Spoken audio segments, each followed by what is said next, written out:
Assalamualaikum.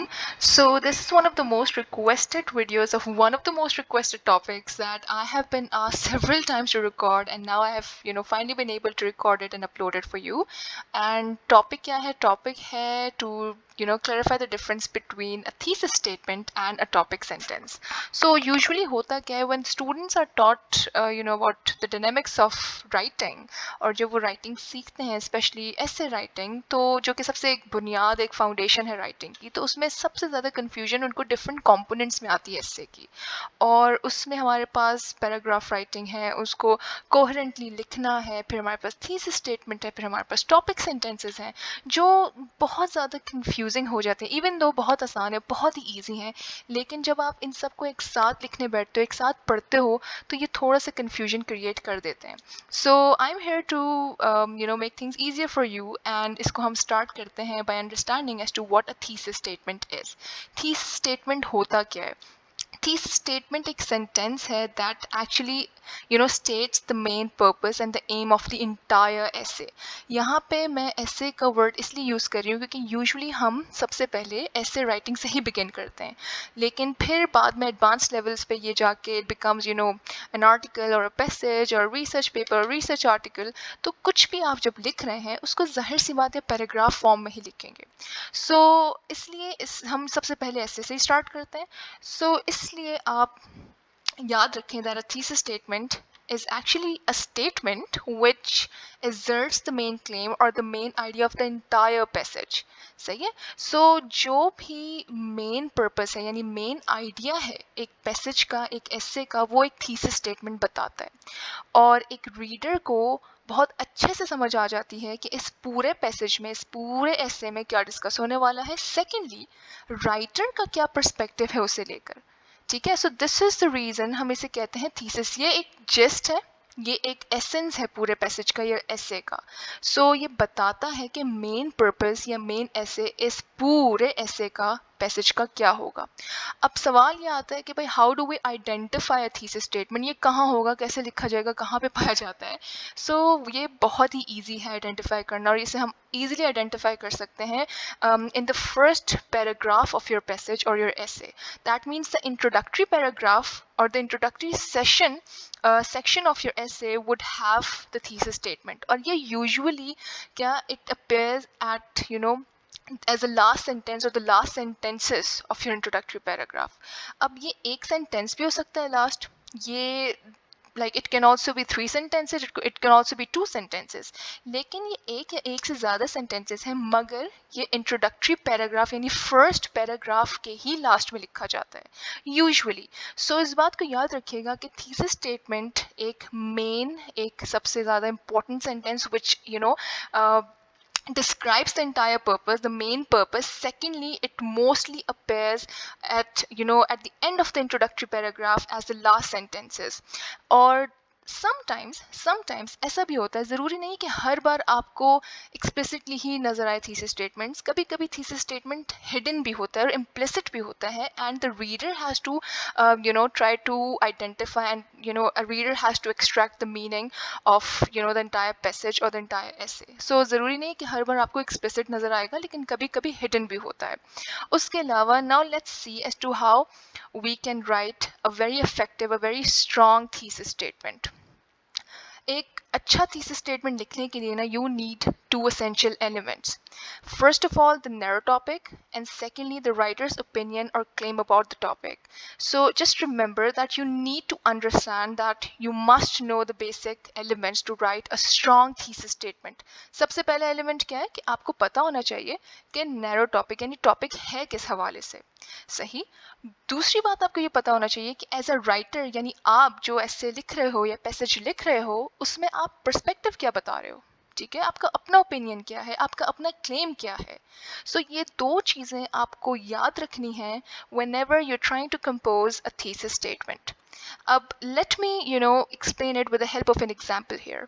आपके पास एक example है, जैसे The excessive use of the internet and gadgets not only adversely affects the user but also his or her family.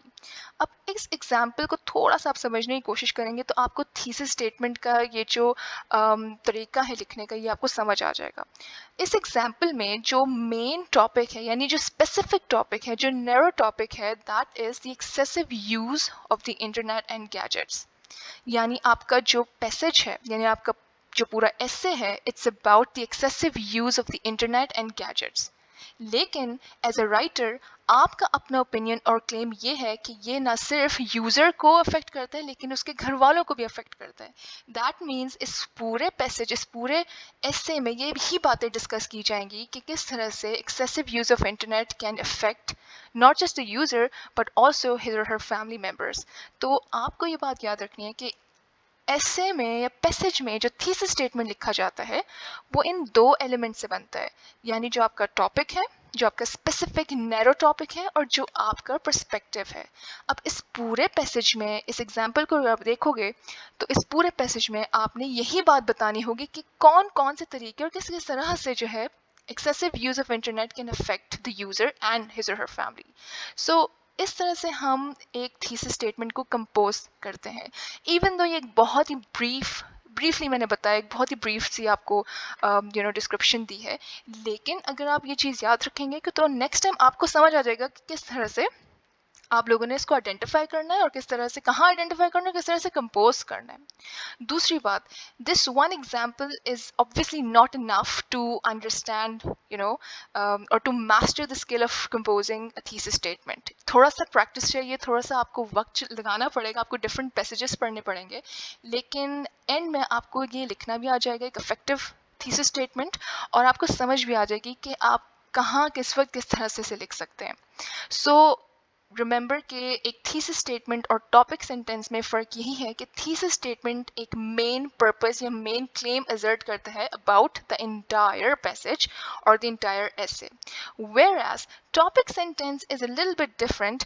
लेकिन उसका काम पूरे पैसेज से नहीं लेकिन सिर्फ एक पैराग्राफ से है. So topic sentence क्या होता है? A topic sentence is a sentence that introduces a paragraph by presenting the one topic that will be the focus of that paragraph. So it states or suggests the main idea of the paragraph and essentially tells readers about the rest of the paragraph. So जहाँ thesis statement पूरे passage या पूरे essay के बारे में बता रहा है, टॉपिक सेंटेंस का क्या काम है? एक पैराग्राफ के बारे में बताना. ठीक है, यही डिफरेंस है, एक पूरे पैसेज के बारे में बता रहे हैं और एक पैराग्राफ के बारे में. लेकिन आपने यहाँ एक बात याद रखनी है कि पैराग्राफ का मतलब ये है कि हर पैराग्राफ में एक टॉपिक सेंटेंस होगा. So every paragraph, an effective paragraph should have at least one topic sentence. उसके अलावा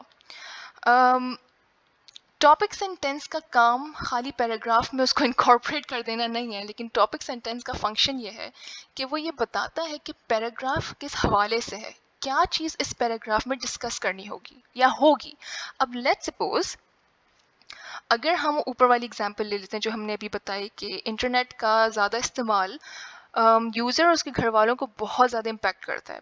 सो उसमें डिफरेंट चीज़ें आ जाएंगी कि वो उसको साइकोलॉजिकली भी बहुत ज़्यादा इफेक्ट करेगा, वो उसके रिलेशनशिप्स को भी बहुत इफेक्ट करेगा, उसमें बहुत सारी और चीज़ें भी हैं, उसका फैमिली बॉन्ड, उसका फैमिली रिलेशनशिप, उसके फ्रेंड्स के साथ रिलेशनशिप, उसका अपना एक मेंटल स्टेट, ये हर चीज़ इफेक्ट करेगी.